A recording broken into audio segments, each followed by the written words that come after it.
بسم الله الرحمن الرحيم. الحمد لله رب العالمين، وبه نستعين على أمور الدنيا والدين، وصلى اللهم وسلم على سيدنا محمد وعلى آله وصحبه أجمعين. أسعد الله صباحكم ومساءكم ولياليكم أينما كنتم وحيثما حللتم. ولا الله الصوماليين ميلك جوجتان بإلهي سبحانه وتعالى يدكوان ما يالو عدي دبندبك الله كقادو عدي دن الله وفيو انت باهن الله ديقو انت بوكتا الله بوكسيو intii dhimatay Allah u naxariisto, waalidiinteena Allah u naxariisto, annagana Allah nooga daba naxariisto, dalka diinta dadka iyo dawladnimadaba Ilaahay subhanahu wa ta'ala inoo badbaadiyo. maanta waxaan ka hadlaynaa shirki jaraa'id oo madaxweynuhu qabtay iyo sidoo kale shirki jaraa'id oo ay qabteen koox ka mid ahaa madashii samata bixinta oo ka soo cararay saaxiibadood oo u soo galay dawladda iyo qayb ka mid ah dawladdu ay ku wada qabteen shir jaraa'id meel banaana. labada arrimood baan ka hadlaynaa. waxaan qiimeynaynaa horta bal maxaa isbedelay,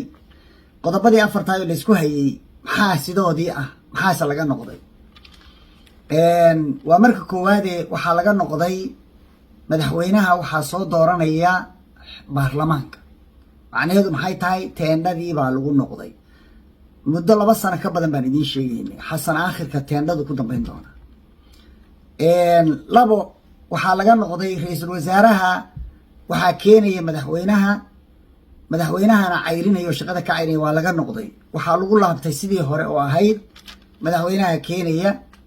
waxaa ansixinaya baarlamaanka,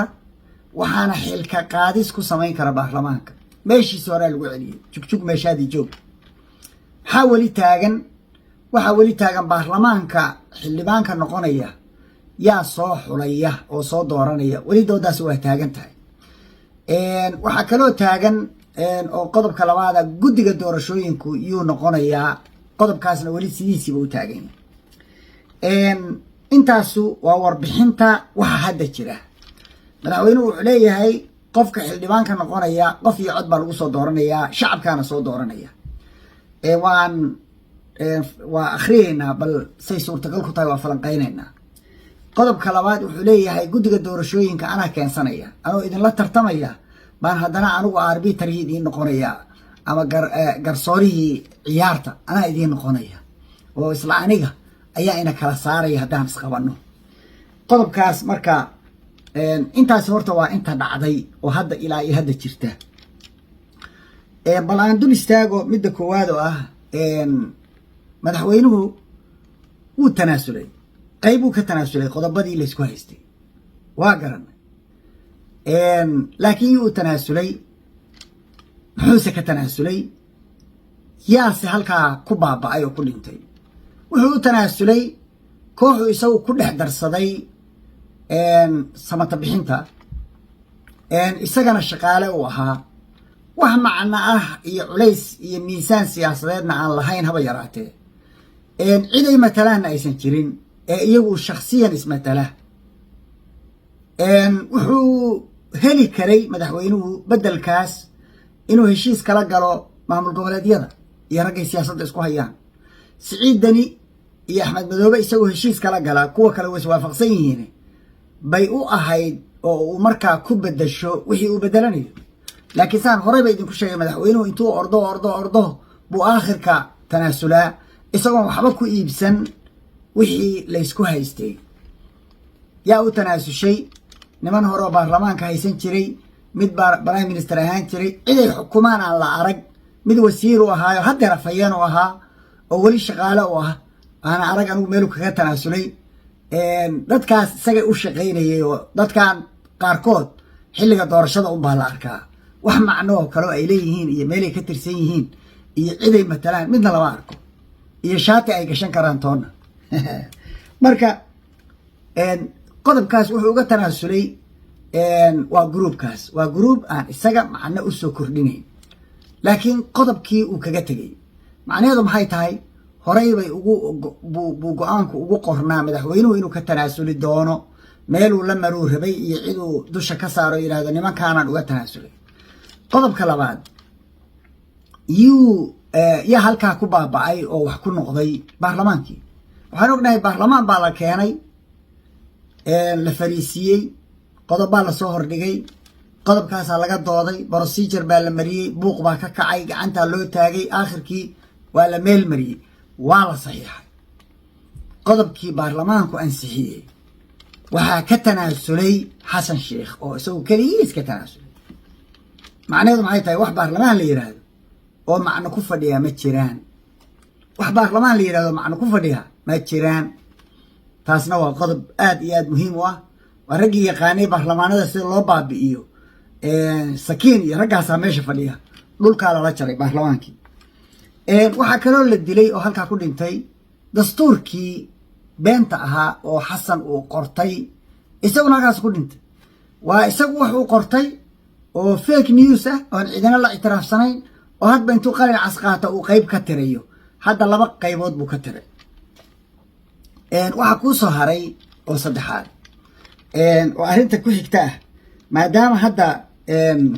doorasho lagu jiro oo doorasho la gelayo oo madaxweynuhu uu rabay inuu doorasho galo doorashadii inuu yiri baarlamaanka lagu noqonaya waxaa soo haray oo ah qof iyo cod intee in leeg bay u baahan tahay muddo ah dhaqaale intee leeg bay u baahan tahay infrastructure iyo constituency intee leeg bay u baahan tahay maxamar baa lagu wada dooranayaa magaalooyinkii kale ma geyn karaa madaxweynuhu oo dhan ma hayaa dhaqaalihii loogu talagalay securitygeedii ma hayaa iyo amnigeedii intaasba hadday maya tahay ujeeddada uu ka leeyahay maxay tahay marka madaxweynuhu wuxuu socdaa muddo kororsi 2 sano iyo bar baan idiin akhriyey madaxweynuhu aakhirka wuxuu socdaa intuu yiraahdo waa tanaasulay oo yiraahdo intuu meel isku dhajiyo qayb hadda qaybta uu ku dhagan yahay ay tahay xildhibaanka waxaa soo dooranaya shacabka which is wax wanaagsan ah oo fiicnaan lahaa intii loo dambiil loogu guri lahaa siyaasi tartamaya ama maalan hadda dani oo kale waa murashax madaxweyne xamar buu rabaa inuu ka tartamo sida iyaantii hore oo kale gardaray ahayd qof tartamaya inuu soo xulo codadkii lagu kala bixi lahaa oo uu markaa laba yimaado isagoo wata 50 60 70 wata isagu wata inuu la yimaado gardaray ahayd sidii oo kale marka inaysan dhicin oo dhinac laga maro odaygii qabiilka oo laga iibsan jiray kursigana dhinac laga maro ummadda shacabka ah in ay wax doorato wax fiican bay ahaan lahayd laakiin waqtigeediina ma hayo ujeedadiisuna maba aha waqtigeedii ma hayo hanti uma hayo constituencygeedii ma hayo meeshii la geyn lahaa tuulooyinkii iyo gobolladii iyo xamar buu xukumaa xasan sheekh meel kale ma xukumo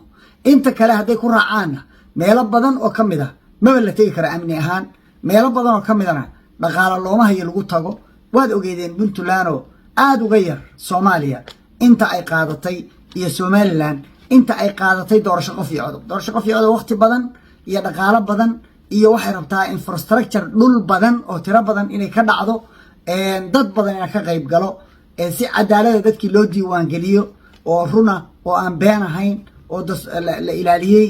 kaarka la ilaaliyey oo aad loo ilaaliyey waxaasoo dhan waxay rabaan shaqo dheer bay rabtaa 3 sano bay ahayd inuu ka soo shaqeeyo 3 sano soo seexday albaabadiisa xirtay diyaarad saarnaa wuxuu guranayay qabuuraha jabsaday guryihii iyo hantiyihii dowladdu ay lahayd oo dhan xaraashtay oo baaba'shay xaggee u socdaa xoogaa iigu dara xabadda ugu dambaysa isku dhajinaya guddiga doorashada ka tanaasuli maayo qofka xildhibaankaana ilaa ma ogolaanayo in maamul goboleedyada laga soo doorto ama odayaashii gobol magaranaysaa 350kii oday ay soo doorto ma yeelayo suu isugu dhajinaya aakhirka uu ogolaanaya wuxuu leeyahay last minute-ka markii may ay ku dhowdahay buu leeyahay waayahay waa sii daayey ma sii daysay haa okay bal u kaadiya marka ha laysku noqdo oo hadda muddadii dhammaatay sii joog adigu sii joog intaasuu rabaa madaxweynuhu inta dhan oo isla soo qalajiyey xasan sheekh oo la soo fariistay shir jaraa'id oo